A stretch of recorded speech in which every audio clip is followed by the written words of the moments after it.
Hello everyone, welcome back to our channel. Today I will show you how to stream your Steam games from your PC to your laptop. First, open your Steam app on your PC.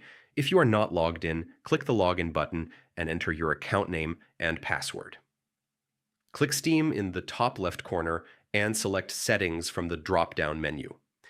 In the Settings window, click Remote Play and check the box labeled Enable Remote Play.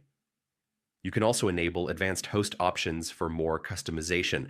Now, launch the Steam client on your laptop and log into the same Steam account. Make sure Remote Play is enabled here as well. Both devices must be connected to the same local network via Wi-Fi or Ethernet for smooth streaming.